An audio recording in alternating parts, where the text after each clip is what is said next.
მოდით მაინც დავიწყოთ იმ გარემოთი, რომელშიც აღმოჩნდა ახლა საქართველოს უფრო მეტად გარემოზე, საქართველოსთან დამოკიდებულებაზე მინდა შესავალში ვისაუბროთ. ეს პირველ რიგში უკავშირდება შეერთებული შტატების თეთრი სახლის ადმინისტრაციის დამოკიდებულებას რეგიონისადმი, ჩვენ მეზობლებისადმი და ამ ფონზე დღეს საქართველოში მოქმედი რეჟიმისადმი და ასევე გავითვალისწინოთ, რომ სულ რაღაც ერთ საათში დაიწყება კონგრესის ჰელსინკის კომისიის ხდომა, სადაც უკვე მერამდენეჯერ იქნება მოსმენა საქართველოსთან დაკავშირებით. ძალიან კრიტიკული ტონები წინასწარ უკვე გვესმის, მოხსენებლები ძალიან კრიტიკულად არიან განწყობილები და აი რა ფაზაში შევდივართ აი ამ დამოკიდებულებების აღსრულების ნაწილში.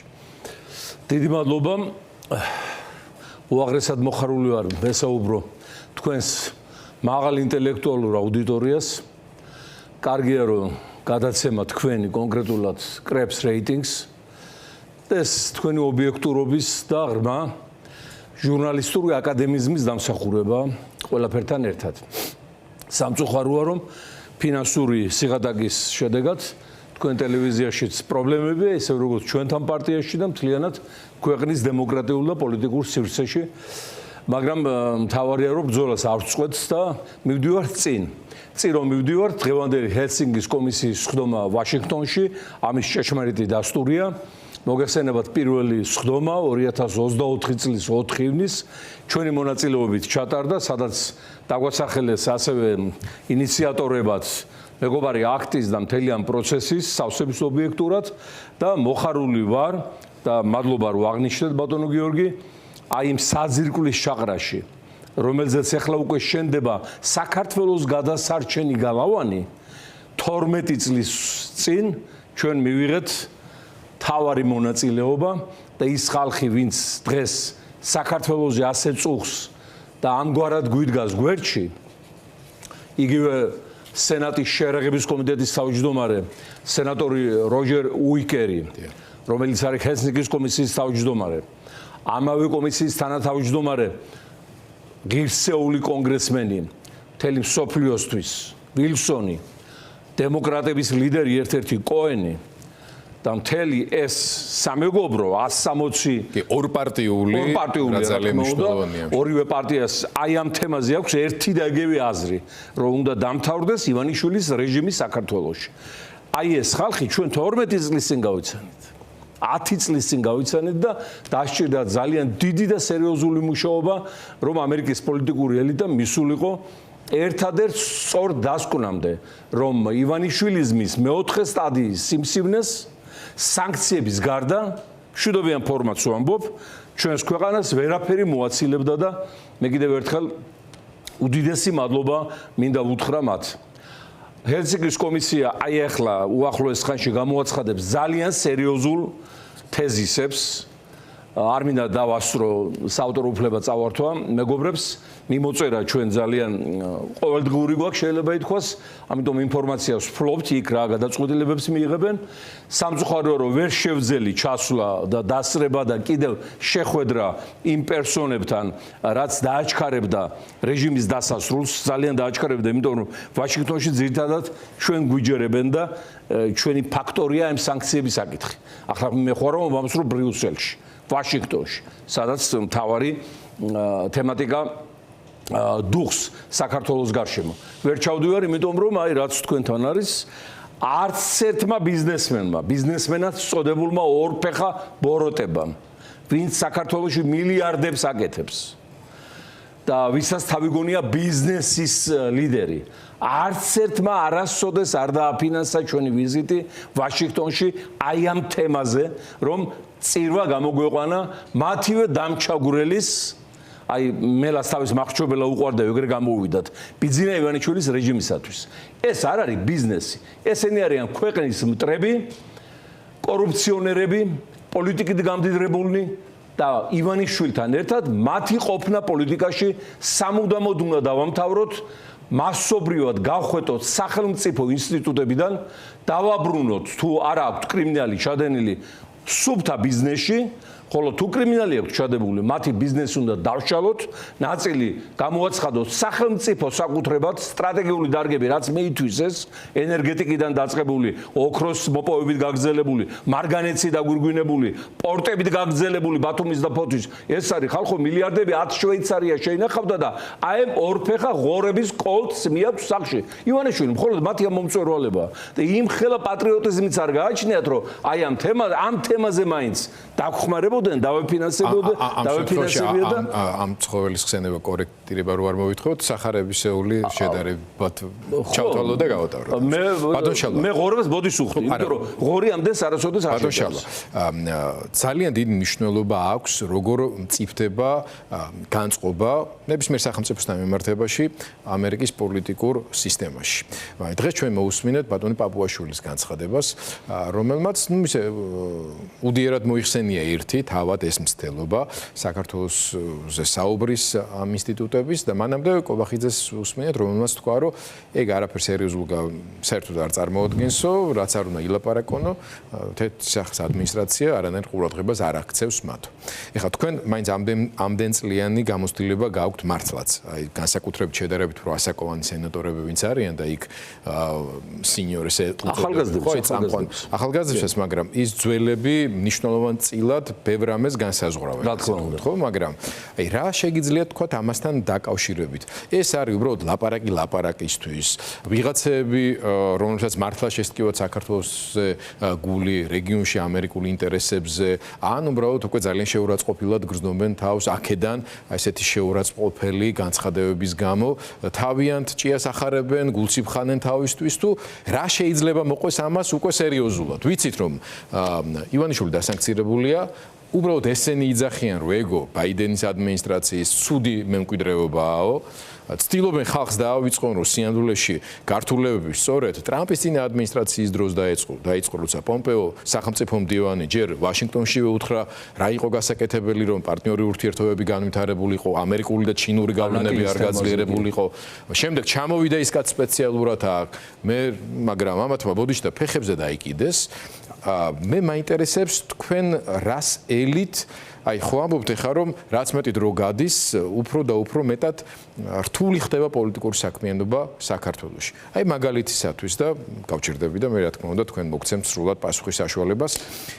იგივე აი სასანქციო პოლიტიკასთან დაკავშირებით. ჩემი აზრით ობიექტურად ამსახურებულად ამბობთ რომ ერთ-ერთი ყველაზე აქტიური ყავი თავიდანვე, ვინც მიმართავდით, აგზავნდით დოკუმენტაციას და ასე შემდეგ.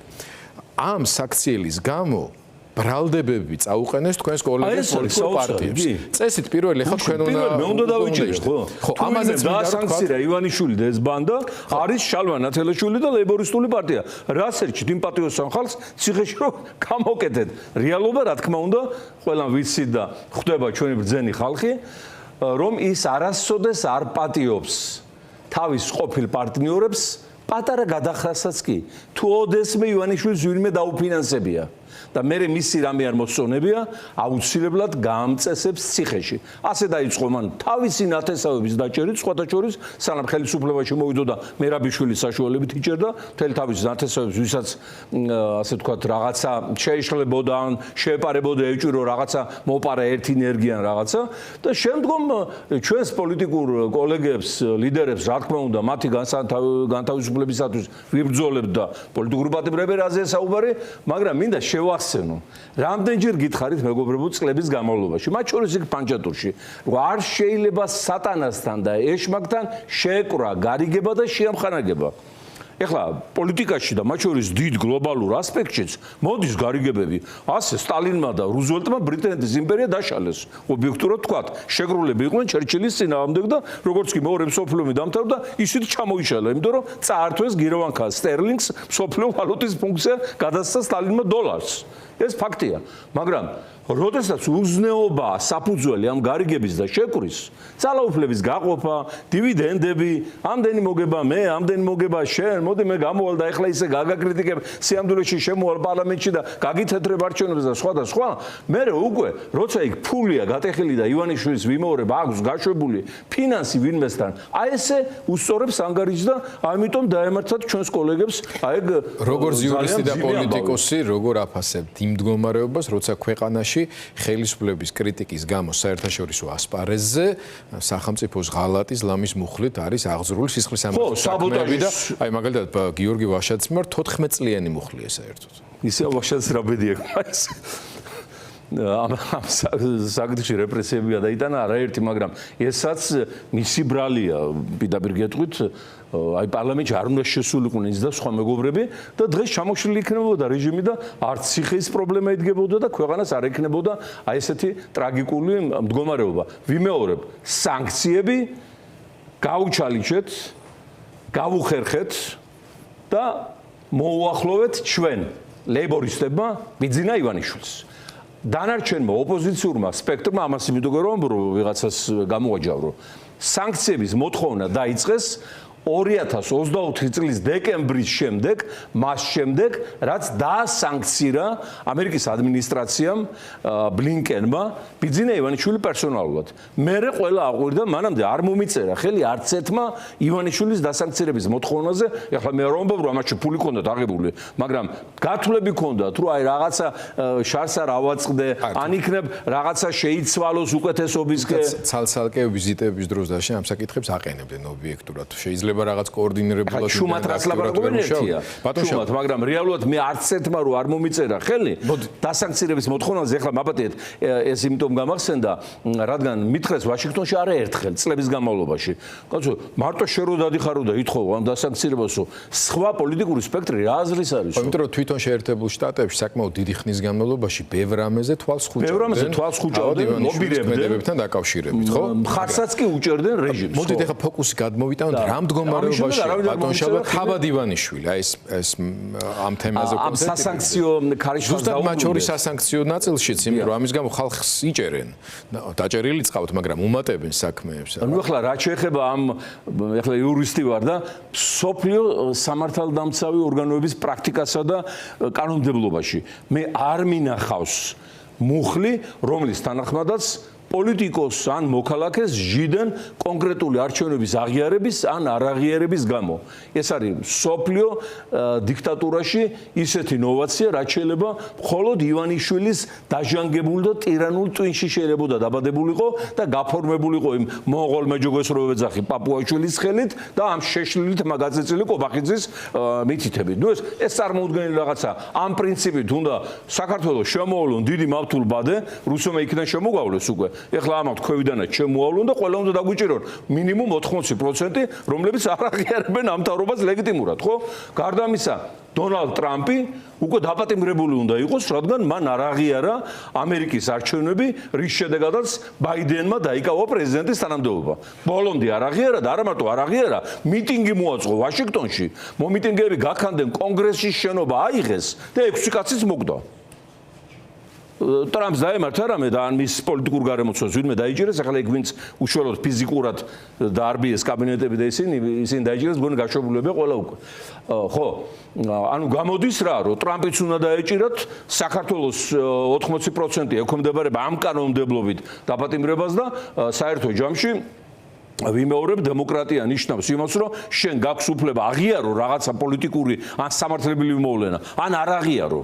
ეს შენი ნების გამოხატულებაა და ასეთი მუხლის შემოტანა ნიშნავს იმას, რომ დიქტატურა ავიდა განვითარების უმაღლეს სტადიაზე, რის შემდეგაც დაიწყება ჩამოშლა.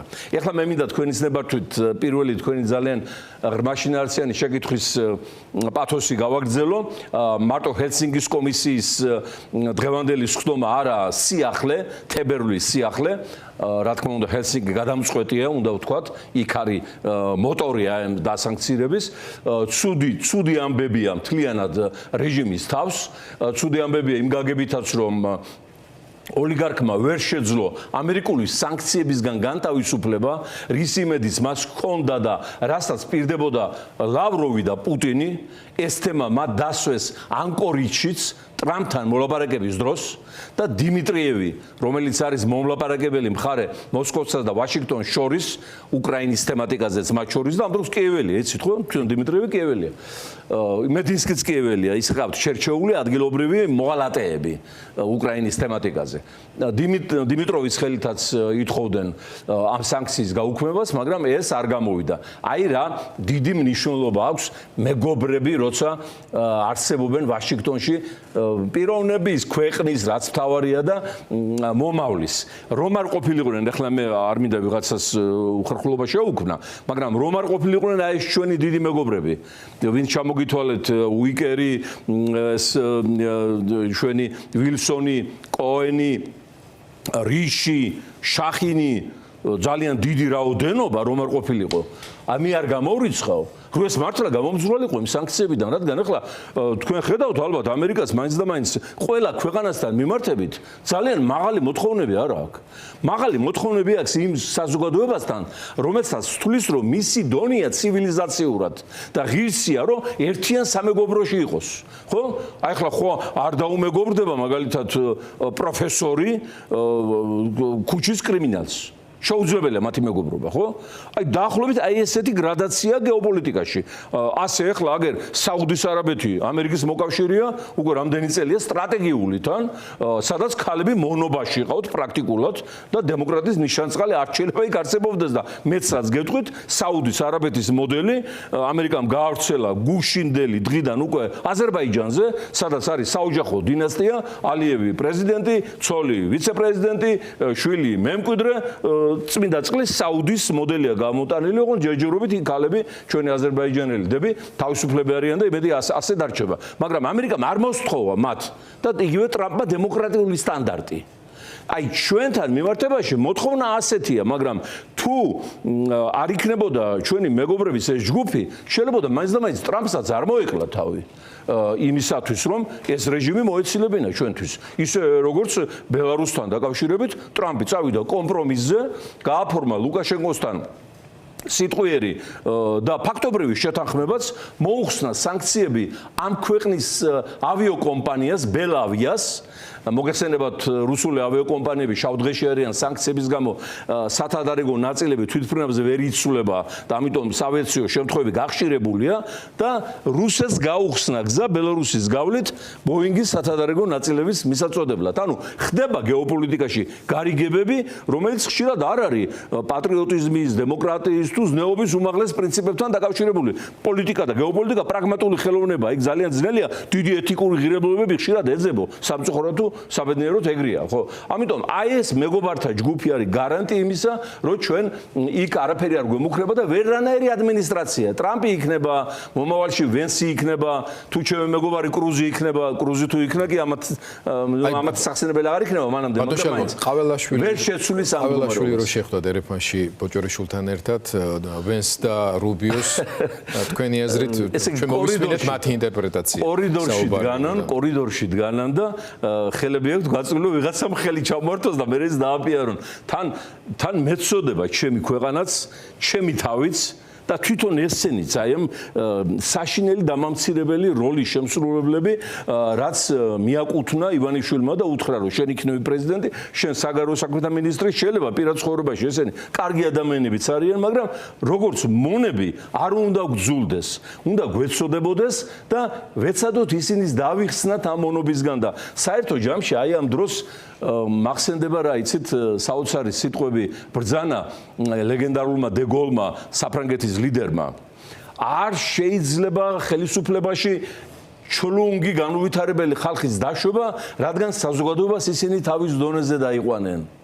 აი ზუსტად ეს ახლა ჩვენს ვითარებაში, როდესაც ხელისუფლებაში ირჩევა ადამიანები სიშლუნგის მიხედვით, რამდენად აქვს ტვინის ყველა უჯრედი გადაპრიალებული, რამდენად ვერ აზროვნებან, არ გააჩნიათ თავმოყარეობა, აღარ არის საუბარი ორატორიაზე, სპეციალობა, განათლება, არაფერი, ეს არის უკვე გარანტია იმის, რომ დაიმსახურება ამ ავადმყოფი პუტინ ჭორვილიჩის კეთილგანწყობას და აი ეს ხალხი, რომლებიც ასე ხელგაწვდილები დაიარებიან საერთაშორისო შეხვედრების იმისათვის თუ სიმპოზიუმების ფორმატში რომ ვინმე ჩამოართვას ხელი და მე დააპიარონ, რა თქმა უნდა, შეცოდებას იმსახურებენ ყველაზე მეტად, რა თქმა უნდა, მე მეცოდება ჩემი ქვეყანა, ჩემი საქართველო, რომელმაც კაცობრიობის ისტორიის ყველა ეტაპზე, ბატონო გიორგი, ახლა არც თქვენ გესწავლებათ, არც საზოგადოებას გამოჩენილი როლი შეასრულა. ხშირად იმპერიების შემადგენლობაში ვიყავით დაპყრობილი, მაგრამ იქ ქართული გენი და ქართული ფენომენი ისტორიას წერდა კაცობრიობის. დაიწყეთ იმიდან, რა ქვია, სპარსეთის იმიდან, ისტორიიდან, აი სიტყვა რო არის ჯანდაბაში წასულხარო. ეს ჯანდაბა ინდოეთში მდებარე ქალაქია, რომელიც დაიპყრო სპარსეთმა ქართველი სარდლობის მეშვეობით და იმის შემდეგ გავრცელდა. ეგ წევლა, რომ ესე იგი, ნუ ალბათ ბევრი დაიხოცა ბუნებრივი იმ ქალაქის აღების დროს. იგივე თქვათ ის უნდილაძე, სპარსეთის იმპერიის ყველაზე დიდი გამაფართოებელი, ხო? იგივე თქვენ ხართ ჩემი ბატონი, ერაყის და ეგვიპტის მმართველები. რამდენი იყო კიდევ არ ვიცით ქართული წარმოშობის ფიგურა სოფლიოში პოლიტიკის დამწერი და შემქმნელი. ახლა გვინდა არ გვინდა სტალინმა დახატა თანამედროვე სოფლიო რუკა პოლიტიკის და დღემდე ებრძვიან და ვერ დაანგრიეს და ვერ დაშალეს. იგივე ჩინეთი სტალინის შემოქმედებაა. კომუნისტური ჩინეთი ეს არის სტალინის პირადი შემოქმედება, რომელიც დღეს გახდა უკვე ამერიკის თითქმის თანაბარ ასე ვთქვათ სტანდარტიანი კონკურენტი მინიმუმ ეკონომიკაში ჯერ, მაგრამ ხვალდაზე ვიცით როგორ განვითარდება ეს მოვლენები. იგივე ის ნაპოლეონის შემოსევა რუსეთში პეტრე ბაგრატიონის გარეშე რუსეთი ახლა იქნებოდა რა ვიცი რამდენიმე სახელმწიფოსგან შემდგარი კონგლომერატი, ხო? შემდგომი მეცნიერება გინდოდა, ტექნიკა გინდოდა, მიღწევები საკაცობრიო, იგივე ამერიკაში თვითმფრინავ მშენებლობა იმ ქართველი შვილის ის არის, ის რეპუბლიკა, ის ავიაგამანადგურებლებით მოიგო ომი ამერიკამ და საბჭოთა კავშირსაც მოეწოდებოდა ეგენი სხვათა შორის, ხო? იგივე ის გინდა, რა ქვია, ქიმიური მრეწველობა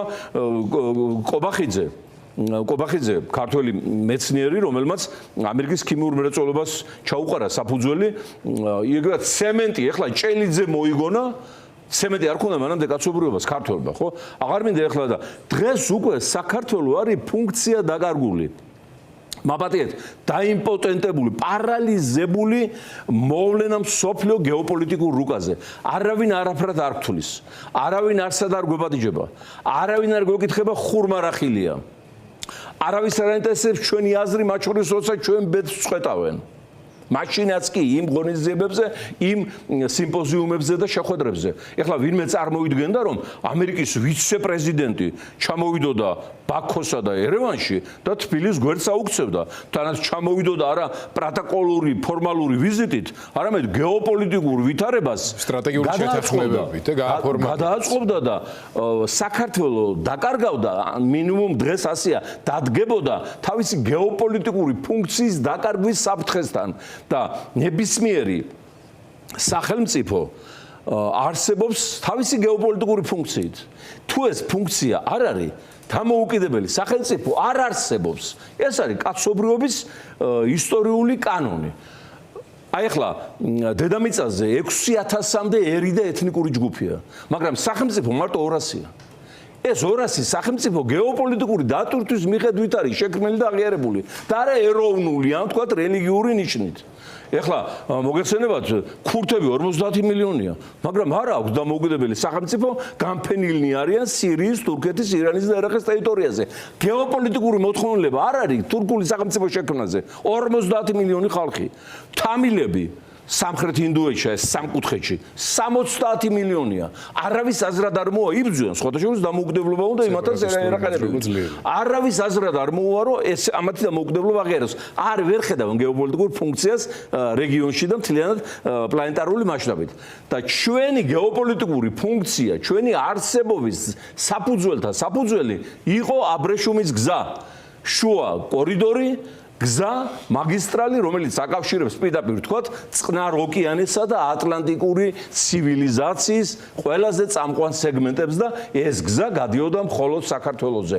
ივანიშვილის გამოუსწორებელი და წარუმშლელი დანაშაული ჩვენი ერის და მომავლის წინაშე არის ზუსტად ის, რომ აიძულა ჩვენი მოკავშირეები ევროპა და ამერიკა ეძებნათ საქართველოს გარდა სხვა ალტერნატიული გზა და ვინც ეძებს ის პოულობსო ნათქვამია და აგერ იპოვეს აზერბაიჯანსა და სომხეთზე გამავალი ზანგეზურის კორიდორი, სადაც დაგეგმილია, რომ რამდენიმე წელში გადაინაცვლებს არა მარტო სახმელეთო ტვირთები, რომელიც საქართველოსზე გადის და მილიარდი მოგება მოაქვს ქვეყნისათვის და ამ მილიარდი მოგებიდან 70%-ს ეს ორფეხა ღორების კოლტი ეზიდება სახში, ვიზაც გითხარით ქართველი ბიზნესმენების სახით, არ მარტო სახმელეთო, არამედ გადავა სარკინიგზო, გადავა ნავთობსადენები, გაზსადენები და ოპტიკურ ბოჭკოვანი კაბელიც. და საქართველოს გეოპოლიტიკური ფუნქცია არის დამთავრებული და გული როცა გაჩერდება, გული ხო? რაც არ უნდა სხვა ორგანოები იყოს ჯანმრთელი, ის უკვე აღარ შველის საქმეს, ისინიც ავტომატურად ხვდება. აი ეს გეოპოლიტიკური ფუნქცია ჩვენი გული დააპარალიშა, ის კი ფეთქავს კიდევ და იფეთქებს აუცილებლად, მაგრამ ეს წარმოუდგენელი დანაშაული ჩაედინა პირადად ბიძინა ივანიშვილმა და მისმა რეჟიმმა. შედეგებით შესაბამისი აქვთ, აგერ რამდენიმე წუთში გავიგებთ ჩვენ ჰელსინკის კომისიის. ბატონ შალვა, თქვენ გუშინ წინ კი რა 8 თებერვალს დავით აღმაშენებლის ხსენების დღეს მისული იყავით მის რეზიდენციასთან და წოდება მიენიჭეთ, გადაეცით ტიტული. ხო, მურვან ყრუს საპატიო სიგელი გადავეცით, მოგეცენებათ ახლა მას რა წოდებაც გინდა მიანიჭო, დაკარგული აქვს სახეც, სულიერებაც და ნაკლებად იმოქმედებს მასზე ეს ყველაფერი, მაგრამ ჩვენ გათვლილი გვაქვს, როცა აი ესეთ ნაბიჯებს ვდგავთ არაბული ქვეყნის პოლიტიკურ ლიდერებზე და მათ კომპანიებზე, ვისაც აქ უნდა არაბული ქალაქები და სოფლები აგვიშენოს. და ეს პროცესი უკვე დაწყებულია.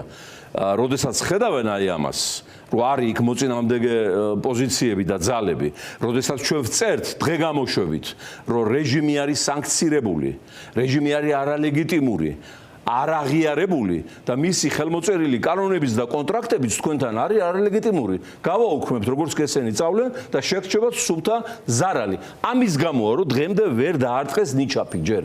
და ტრაქტორი ვერ შეუშვეს იმ გონიოჩი და იმ გწანიში. თუმცა გაყიდვები დაიწყეს. გაყიდვები დაიწყეს ჰაერზე, რა თქმა უნდა, როგორც ჩვევი, ამიტომ ეს გავაკეთე ამისათვის გავაკეთეთ იმ სასახლესთან ასვლა, რაც სიამოვნებას არ გვანიჭებს, იმიტომ რომ არც ამის სასახლე, არც ამის მაბადეთ სიფათი და არაფერი სიამოვნებას ვის შეიძლება ანიჭებდეს. ეს სურათი გადავეცით მურვან ყრუს, სხვათა შორის მურვან ყრუ ეს არაბი დამპყრობელი გამოირჩეოდა განსაკუთრებული სისასტიკი და 4 წმინდანი ყავს მისი ლაშქრობების შედეგად ჯვარზე გასმული ფაქტობრივად ის გობრონი რაღაც საოცარი მებრძოლი პიროვნება მესხი ის მხეიძეები ძმები დასავლეთში ქუთაისთან რო არის საოცარი სალოცავი ტაძარი 4 მინიმუმ წმინდანი შემოღჩვა ისეთი სასტიკი შემოსევები იყო 400 წელი ბატონობდნენ არაბები ვიმეორებ არაბულ ცივილიზაციას პატივისცემ მაგრამ ისინი უნდა დაეტიონ თავის სამყაროში და არ გადმოსახლდნენ საქართველოში და საარაბო არ უნდა გახდეს საქართველო. ისევე როგორც არ შეიძლება საფრანგეთი გახდეს საქართველო და ასე შემდეგ. ადამიანები ცხოვრობენ იქ, სადაც ღმერთმა მიუჩინა ადგილი. როდესაც ადამიანები არ ღვევენ ღმერთის მიჩენილ ადგილზე ცხოვრების პრინციპებს, მერე იწყება ბაბილონის გოდოლი და ის ცნობილი ისტორია, რომ ჩამოშალა ღმერთმა და ყველაფერი გაანადგურა. ამიტომ აი ეს საფრთხე დემოგრაფიული გადაშენებისა და ნახევარზე ნაკლები დავრჩით ქართველები, ეთნიკური ქართველები, ივანიშვილმა რეალობად აქცია აი ჩვენი მტრების სიტყვები საქართველოს და უკართველობად, ამან ფაქტიურად თვალებში ჩაგვახედა ამ საფრთხეს და რა თქმა უნდა ამაზე უკაცრესად აგებს პასუხი. სანქციების ნაწილი მინდა რომ დავასრულო და ბოლოს მე ეკონომიკურ და სოციალურ ასპექტზე მინდა დაგისვა შეკითხვები. კი, სწორედ ბრძანებით, მაგაზე მინდოდა გამეგრძელებინა კიდევ. სანქციებთან დაკავშირებით თქვენ ხშირად წერთ ლეიბორისტულ პარტიას, როგორც თქვენს პარტნიორ ორგანიზაციას დიდ ბრიტანეთში. და დღესაც მოვისმენთ უკვე კონსერვატორების ჩართულობით, რომ როგორც ჩანს წნეხი იზრდება აღმასრულებელ შტოზე, ასე ვთქვათ, რომ გადაწყვეტილებები იქნას მიღებული. ხომ არ არის ამ ტიპის დინამიკა წინაპირობა იმისა, რომ საქართველოში უკვე ივანიშვილის გარემოცვაში გარკვეული გადაწყვეტილებები მიიღება. მათ შორის ვახსენოთ დავუშვათ ელექტროკომპანია იმედის ფლობელობასთან დაკავშირებით მიღებული გადაწყვეტილებები. ნუ რა შეეხება რუხაძეს, მოგეხსენებათ ჩასაძირად განწირული გემიდან პირველები ვირთხები გარბიან და რუხაძეც გახდა ზუსტად ასეთი ვირთხა, რომელიც ჯერ პატარგაცვიშვილის ოჯახში ფუსფუსებდა, როგორც მათი მეგობარი და როცა გარდაიცვალა ბადრი, გაძარცვა ოჯახი ფაქტიურად დააყაჩაღა, მიცვალებული დააყაჩაღა და ამ ნაყაჩაღარით იახლა ბიძინა ივანიშვილს ბოლომდე წველა რა შეეძლო, მთელი ეს ლიბერტი ბანკი, პენსიონერებისათვის მაღალი სესხები, ამის სინდიზია თუ გააჩნია ასეთი, იქ ცემენტი, იქ დეველოპერული კომპანიები, მოწამლული პროდუქტების შემოტანა საქართველოში და ხალხის კიბოთი დახოცვა, ესენი აკეთებენ. არ არსებობს თვალსაჩინო ბრჭყალებში წარმომადგენელი რეჟიმისა, რომელიც არა მარტო აქ არ აშენებდეს არაბებისათვის კორპუსებს, არამედ ბიზნესი არ კონდეს დათრეული საქართველოში, ძალიან მსხვილი და მომგებიანი ცემენტი თუ პორტი თუ თქვათ იქ ენერგომატარებლები, არამედ არ შემოქონდეს უცხოეთიდან პროდუქცია. Portokali, ვაშლი ვერ დაიჯერებთ, კბილი ჯაგრისი, ტანსაცმელი, ყველაფერის რაც აქ უნდა იწარმოებოდეს, ყველი რძის პროდუქტი, თქვენ გონიათ რომ ეს ყველი რაც იყიდება გარეთ რძესთან რამე კავშირი აქვს, აი ძროხის სურათი რო ჩადონ კიდე რაღაცას დაიჯერებ, რომ ის რძისგან არის ნაწარმოები. ირანიდან შემოაქვთ ძირითადად და აზერბაიჯანიდანაც ფხვნილი, რომელსაც ყველთან და რძესთან ძალიან შორი ურთიერთობა აქვს და ნუ ახლა ვინმე წარმოვიდგენდა რომელიმე ქვეყანაში რომ პაპაშვილები, აი ძმები პაპაშვილები აწმებდნენ ძროხებს სკინტლიან იმას რა ქვია საკვებს და მე ამ რძეს ყიდდნენ მაღაზიებში და ჩვენი ბავშვები მიირთმევდნენ აი ამ საშინელ საწამლავს და ორივე ეს ძმა ნაძირალა ბანდიტები არიან თავისუფლები პასუხი არავის არ მოუთხოვია ამიტომ ეს რუხაძეს რაც შეეხება დავამთავრებ ახლა შეკითხვას ის რა თქმა უნდა კარგად ხვდება რომ იწყება რეჟიმის პოლიტიკური ლიკვიდაციის პროცესი, უნდა ისევ გაასწროს, რაღაც ახალ მატარებელს შეახტეს ან ნეიტრალური დაიკავოს და ამით გადარჩეს. მე პირდაპირ ვეუბნები მას, რომ გამორიცხულია, ბოლომდე მივიყვანთ მისი დასანქცირების საქმესაც და გარდა ამისა აღნიშნულ პერსონას ამერიკის მოქალაქეობა მიღებული აქვს ნატურალიზაციით. და ეს მოქალაქეობაც იქნება ჩამორთმეული, დარწმუნებული გძანდებოდა ჩვენი პენსიონერების მწვალებელო მოღალატე მიცვალებულების გამძარცველო მილიარდერო. მოქალაქეობასაც დაკარგავ ამერიკასაც. ახლა ამერიკაში თუ დაბადებით გაქვს მოქალაქეობა მიღებული, ვერავინ ჩამოგართმევს. ხოლო თუ ნატურალიზაციით მიიღე და ანტიამერიკულ საქმიანობაში ხარ შემჩნეული, რა თქმა უნდა, ეს მოქალაქეობა იქნება ჩამორთმეული და იმედმა ჩაუყარა საფუძველი ანტიევროპული, ანტიამერიკული პროპაგანდა აგიტაციას და იდეოლოგიას, თან ანტი-LGBT პროპაგანდას და ამ დროს ვიგებთ, რომ ამ რუხაძის ქალიშვილზე გათხოვილა იქ ბრიტანეთში.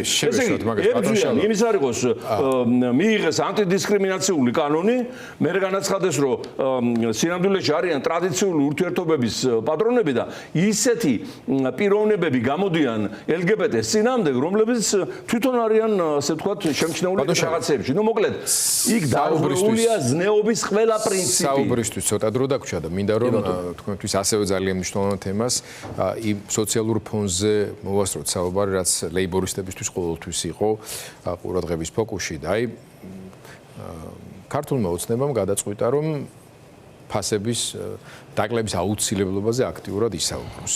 ზოგადად ამ კამპანიას, მის მოტივს, როგორ შეაფასებდით და რა შეგიძლიათ უთხრათ ხალხს, რომელსაც სინამდვილეში წლების განმავლობაში მართლა ძალიან აწვალებს და ამაზე ჩვენ ბევრს საუბრობდით ამ სტუდიებშიც, რეპორტაჟებშიც და ასე შემდეგ, მაგრამ ახლა არის ცდელობა, შემოტრიალება ამ თემის, რომ აი თითქოს მათ შეტყივათ გული და ამ დროს სხვა დანარჩენი ყველა ამის წინააღმდეგია. ხო, ეს დაახლოებით ქართული ოცნების ჩივილტირილი მაღალ ფასებზე მაგონებს ეპშტეინის გარდაცვლილი ეპშტეინის სიტუაციას. ეხლა ეპშტეინი რო გააცოცხლონ და მან დაიწყოს ბრძოლა პედოფილიის წინააღმდეგ. და არასრულწლოვნებზე ძალადობის წინააღმდეგ, რომლის მსოფლიო ლიდერი ის აღმოჩნდა, ხო? დაახლოებით აი ეს ვარიანტია, ეს არის მორიგი სატყუარა, ეჭვარ გეპარებათ, წეღანაც თქვი, რომ ეს მთელი მაღაზიები, მთელი პროდუქცია არის მათი, შემომტანები არიან ეს ბატონები საკუთრება სუპერმარკეტები ეკუთვნის სწორედ ივანიშვილის უახლოეს გარემოცვას, იგივე ის ორი ნაბიჯი თავისი 400-500 მაღაზიით კახა ბექაურისა, რომელმაც ამოხადა მასმედია სული და თქვენ ჩემზე კარგად იცით, რა დავალებები აღარ შეასრულა, ეს არის მისი საკუთრება და რაც დაანგარიშდა 60 მილიონია მოგება მარტო მისი ქსელიდან მის ოჯახზე წასული. აი ამ ყაჩაღური ფასების შედეგად. იგივე ეს ფხაკაძე როა, ეს ძმები ფხაკაძეები, ქუთაისელი მაფიოზა, ბენზინ მილიონერები, მარტო იმით არ კმაყოფილდებიან საწოლზე რომ ტყავს გვაძრობენ. ეს სმარტი, ეს ვენდი, ეს დანკინ დონატსები მაგათია და აწესებენ იმ ფასებს, რაც გაუხარდებათ. ეს ნოშიკო ნამურაძე, ეს კრიმინალი, ვითომ ბიზნესმენი რო ქვია, მაგისი ყოფილა ეს გუდვილი. ეს კარფური მოგეხსენებათ არაბული ოჯახისა და არაბები და ივანიშვილი ისე არიან განუყოფელი როგორც ყველი და პური. შეთანხმებულები ვაჭრობაშიც, არაბული დასახლებების მშენებლობაშიც და ყველაფერში. ეს რა თქმა უნდა არის მთლიანად ამათი პირადი ბიზნესი, ფასები არის მათ მიერ დაწესებული და ეხლა უკვე იფიქრეს ალბათ რომ რამენაირად თავიანთი წაბილწული ავტორიტეტი ხალხში გამოასწორონ და შექმნეს ჯერ ერთი კომისია მაღალი ფასების შემსწავლელი, მერე კომუნისტების დროს იყო ხოლმე შექმნდნენ მეორე კომისიას ამ კომისიის საქმიანობის შემსწავლელი და ეხლა დღეს გამოაცხადეს რომ საერთაშორისო კომისია უნდა ჩამოიყვანონ და იმან უნდა დაადგინოს რამდენად სწორია ფასები. ფასების დადგენა კი არ არის მთავარი. ფასს წარმოქმნამდე ქვეყანაში რა დგება? რა ხდება? ხელფასი რამდენი აქვს ხალხს? რა სამუშაო აქვს? ადამიანური პენსია არის თუ არა? წარმოება როგორ მუშაობს? სოფლის მეურნეობა როგორ ყვავის? ეს ყველაფერი ეკონომიკა, აყვავებული, ფეხზე დამდგარი, რასაც გვპირდებოდა და ბოლი ამოსული ფაბრიკა ქარხნებიდან იწევს შემოსავლების ზრდას და შესაბამისად ფასები უკვე სწორდება და ემსგავსება ადამიანურ სტანდარტს და როცა ადამიანები არ მართავენ ქვეყანას, რანაირად მივალთ ადამიანური სტანდარტის ამ ფასებამდე, ან თქვათ ეკონომიკის გამოსწორებაზე და ადგენამდე. ამიტომ მეგობრებო, ერთადერთი გამოსავალი ჩვენი ქვეყნისათვის დღეს არის ეროვნული სოციალისტური წყობის დამყარება ევროპული ფორმატის. ევროპა არის სოციალისტური, ამერიკა არის სოციალისტური, გვინდა დემოკრატია და გვინდა რომ სოციალური დაცვა იყოს გარანტირებული, ხალხი არ გაიქცეს აქედან, არ აშენდეს მათ ნასახლარზე არაბული სოფლები და ქალაქები, არ მოვიდნენ ოლიგარქები და ბანდიტები, ჩვენ უნდა ავირჩიოთ გზა ეროვნული ევროპული სოციალიზმისაკენ. ამის გარანტია არ მინდა ეხლა ტრაბახში არ ჩამითვალოთ, მხოლოდ და მხოლოდ ლეიბორისტული პარტია დღეს მოგაცილებთ, ამ თავრობას მოგაცილებთ ძალიან მალე. უახლოეს ხანში დამთავრდება მათ საქმე. ჩატარდება კიდევ არჩევნები. ეს ოლიგარქები, ბანდიტები, ივანიშვილის სისხლისმიერი ძმები, ვითომ ოპოზიციაში მყოფნი, გამოვლენ, შექმნიან ახალ პარტიებს, დაირქმევენ მიმზიდველ სახელებს, გახსნიან ტელევიზიებს, გაუშვებენ ფულს, დაიქრევენ ადგილზე აქტივს. ეს მთელი ნეოლიბერალური ბანდები დაიწყებენ მათ ქებას და ცაში აყვანას. და ისევ თუ შევცდებით არჩევანში და ისევ თუ დაიწყებთ რომ აი საკრებულო და სააკაშვილი აირჩია და ხმებს ეყიდის და ნიუ-იორკში ორი სახლი აქვს თქვენ პირ შაქარი ვინც ამას ფიქრობს მართლა მგონდეს ეხლა გავყიდდი და ამ რეჟიმის საქმეს დავამთავრებდი ხო აი მაშინ საქართველოს საბოლოო დაღუპულია და მე ვეღარ მოგცემთ ვერანაირ გარანტიებს იმისა რომ კიდე გამოგიხსნით ამ ყაჩაღებისგან ნუ ორი მთავრობა ჩვენი გასტუმრებულია პირდაპირ შემიძლია ვთქვა ეს მესამე უკვე ღმერთის სამობით არისო და იმედი ახლა ისე არ გააკეთებთ რომ მეოთხეც ჩემი გასასტუმრებელი გახდეს შეიძლება ვეღარ შევძლოთ ეს უამრავი მიზეზების გამო ეს ერთი და მეორე ეს გაისტუმროთ და მე დაარჩეს მოდავს ხალხი უკვე ეს ბევრი გამოცდილება წავიდეს და წავიდეს ქვეყანას საქართველოს დადგეს ფეხზე და ნამდვილად არაფერს აღარ რჩევი და ასევე მინდოდა მეთქვა რომ სასიამოვნო თებერვალი დადგა თებერვალი 14 თებერვალი სიყვარულის დღეა ხო ვალენტინობის მინდა მიულოცო თელ საქართველოს სიყვარული მაინც იმარჯვებს და არა მარტო ჰელსინკის კომისია ვაშინგტონში არამედ დღეს ეუთომ უკვე სპეციალური საგამოძიებო კომისია გამოაგზავნა აქ საქართველოში ეს არის სწორედ საერთაშორისო ტრიბუნალის წინა კომისია რომელიც ამზადებს ამ ტრიბუნალისათვის მასალებს გარდა ამისა ლონდონში თქვენ აღნიშნეთ შესანიშნავად რომ უკვე სამივე პარტია ჩაერთო ამ საქმეში ლეიბორისტები თავიდანვე იყვნენ ჩართული ჩემი ვიზიტი როგორც კი მოხდა ლონდონში და შეხვდი კოლინს რომელიც გახლავთ ლორდთა პალატაში ლეიბორისტების ლიდერი, მაშინ რეგიონებში იყო სტარმერი, დღევანდელი პრემიერი და არ ეცალა ვერ მოხრეხდა, მაგრამ რა თქმა უნდა მას სიტყვას თვით გადასცა ყველაფერი სიტუაცია. ლონდონიდან იქნება გამანადგურებელი სანქციები, გამანადგურებელი შეიძლება ითქვას. ამერიკიდან იქნება მეგობარი აქტის გარდა მაგნიცკის აქტის ამოქმედება. მე არ უმალავ ამათ და ვეუბნები რა ემუქრება და როგორ ემუქრებათ. და გარდა ამისა დღეს ევროპამ როგორც იქნა გაიღვიძა არ მომკვდა რა მხოლოდ ზინავს ეს ვარიანტი მოხდა, გაიღვიძა და ქართული ოცნების უმაღლესი ეშელონი დაასანქცირა და ისინი ვეღარ შევლენ ევროპის კონტინენტზე სპეციალური ვიზების გარეშე, რომელიც შეიძლება არც ჩაურტყან. ამიტომ ედოთ დღეს შავი ფერი ოცნების სპიკერებს, მათ წარმომადგენლებს და ეს პროცესი არ გაჩერდება ზედა ეშელონებზე, წავა ქვედა, შუა და ქვედა რგოლებზე, სოფლის რწმუნებულებამდე, კოორდინატორებამდე, რაიონის ხელმძღვანელებამდე. ამიტომ მეგობრებო, რა მინდა ახლა გთხოვოთ? ჩვენ მაინც გვიყვარს ერთმანეთი, ხო? ჩვენ ვიბრძვით არა მარტო თქვათ ოპოზიციურად განწყობილი საზოგადოების მომავლისათვის, არამედ ვინც იქ არიან, მათ გამოსახსნელადაც. მეგობრებო, 1964 წელს კომუნისტურმა რეჟიმმა თავისი ლიდერი ნიკიტა ხრუშოვი, რომ დაინახა რომ უკვე აღარ იყო რა სხვა გამოსავალი, გაგიჟდა კაცი, გადააყენა თანამდებობიდან, გაანთავისუფლა და აიყვანა შინა პატიმრობაში. შიდა შეთქმულება იყო. შიდა შეთქმულება იყო და შეთქმულების მონაწილენი იყვნენ ხრუშოვის უახლოესი გარემოცვა, ვინც მან შეარჩია თავის მოადგილეებად. ბრეჟნევი, პოდგორნიკ, ოსიგინი, სუსლოვი, ეს ყველა მისი თანამებრძოლები იყვნენ. ხალხო, ხედავთ რომ იღუპება თვითონ ღუპავს ქვეყანას და ღუპავს თქვენს. ამიტომ, ჩემო მეგობრებო, გამოეცალეთ, გამოეკეცით, თავს უშველეთ, სამართალდამცავ ორგანოებს მიმართავ, გენერალურ პროკურორს, სასამართლოს, შენასაქმეთა სამინისტროს უშიშროებას. მიმართავ. აი, ხრუშოვი ამ სტრუქტურებმა გაანთავისუფლეს მიუხედავად იმისა, რომ მისი დანიშნულები იყვნენ, მის ხალხი იყო იქ პირველი პირები. ხო ხედავთ, რომ ქვეყანა აღარ შეგვჩება თუ ასე გაგრძელდა. ხო ხედავთ, რომ რეგიონის ლიდერი ალიევი გახდა. რაც არ მომხდარა კაცობრიობის ისტორიაში საქართველო იყო ლიდერი დასაბამიდან. ხო ხედავთ რომ გეოპოლიტიკური ფუნქცია გვერთმევა. ხო ხედავთ რომ დემოკრატია აღარ არსებობს. ხო ხედავთ რომ რუსეთის გუბერნიად გადავიქეცით. ხო ხედავთ რომ ეკონომიკა აღარ არის, ბიზნესი აღარ არის, საცხოვრებელი გარემო აღარ არის. ხალხისგან ქვეყანა დაიცალა, არაბებითა და ინდოელ აფრიკელებით გაივსო და რაღაც უყურებთ, გაეცით სანქცია დააპატიმრეთ ბიძინა ივანიშვილი. სანამ ამას გააკეთებდეს საერთაშორისო ტრიბუნალი და ჩატარდებოდეს საქართველოში საერთაშორისო პოლიციური ოპერაცია, რომელიც რომელიმე ბუნკერში ივანიშვილის მიაგნებს აუცილებლად და გადაიყვანს ჰაგაში. ნუ მიიყვანთ საქმე საქამდე, მერე იმ ტრიბუნალზე თქვენც მიგაყოლებენ.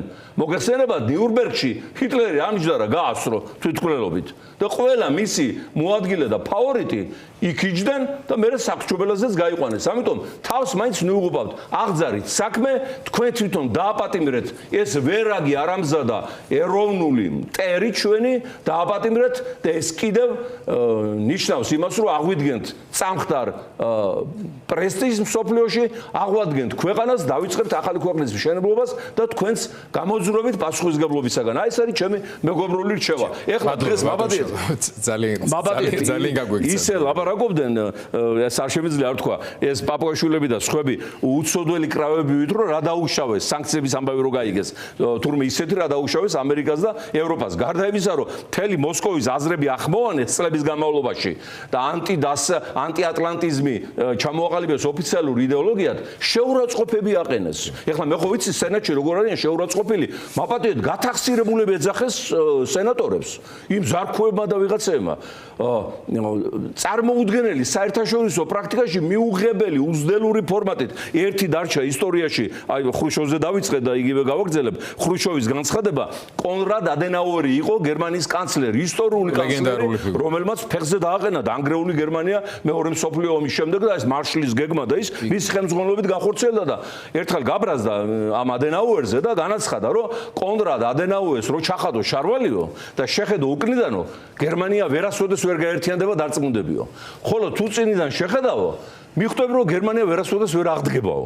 ეს შევიდა როგორც უნიკალური უძდელობა საერთაშორისო პრაქტიკაში, ხო? ხრუშოვის ავტორობით. ხრუშოვის ავტორობით. ამათ გაასწრეს ხრუშოვსაც. ნახეთ ამათი ტერმინოლოგია ჩვენს მეგობრებს როგორ ესაუბრებენ და რაც თავარია რა გაუკეთეს ქვეყანას, რა გვაკადრეს, სადამდე მიგვიყვანეს და ეს შეიძლება კარგიც იყო, ღმერთმა განსაცდელი მოგვივლინა იმისათვის, რომ ჩვენ ფეხზე დავდგეთ, გავსწორდეთ და გავსწიოთ წინ ძალიან დიდი მომავლისაგან, რომელიც აუცილებლად გველოდება, რადგან ამას ვიმსახურებთ.